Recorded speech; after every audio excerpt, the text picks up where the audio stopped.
ঐতিহ্যবাহী কাউরাত কালীনারায়ণ উচ্চ বিদ্যালয়ে এক ফুটবল টুর্নামেন্ট খেলার আয়োজন করা হয়েছে। তো উক্ত খেলায় আসলে আজকে ফাইনাল খেলা, ঈদের চতুর্থ দিন।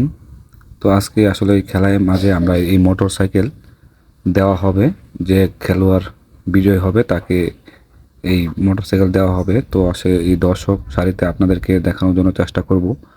এখানে এই মাঠে যখনই খেলা হয়, ফুটবল প্রেমী মানুষগুলো আসলে এমনভাবে এই মাঠে উপস্থিত হয়।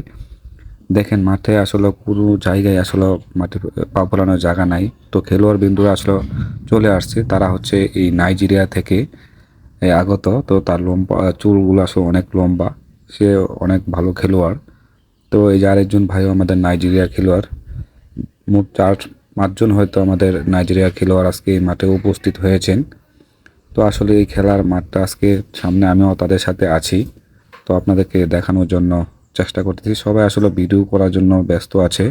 তো খেলোয়াড়গুলো তার মাঠগুলো দেখে আর জন্য করতেছে। এটা হচ্ছে গয়েশপুর টিম। তো তারাও আসলে মাঠে নামার জন্য প্রস্তুত হয়ে আছে, দোনো দলেই, বলদিঘাট বনাম গয়েশপুর একাদশ। তো সবাই আসলে মাঠে এখন প্রবেশ করবে। তো এখানে খেলোয়াড় বিন্দুরা মাঠে প্রবেশ করতেছে।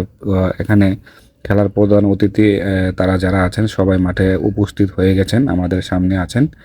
তো তারাও আসলে যার যার জায়গায় দাঁড়িয়ে আছে। তো এখন হয়তো খেলা উদ্বোধন করবে এবং দুই দলের খেলোয়াড় বিন্দুদের সাথে তারা হয়তো কিছু কথা বলবে এবং খেলার আসলে প্রতিটা খেলোয়াড়ের খেলা নামার আগে হয়তো কমিটিরা তাদের সাথে কিছু আলোচনা করে। তো তারা দেখেন আসলে প্র্যাকটিসে আছে। তো আসলে এই যে খেলোয়াড় খেলা শেষ, তাই আসলে বিজয়ী হয়েছে বলদিঘাট একাদশ। তো তাদেরকে নিয়ে আসলে মিছিল করতেছে, অনেক ভালো লাগতেছে। তো আপনাদের কাছে আসলে এই ভিডিওটা যদি ভালো লাগে তাহলে শেয়ার করে আসলে আমাদেরকে দেখার সুযোগ করে দিবেন সকলকেই। তো সুপ্রিয় দর্শক, সবাই ভালো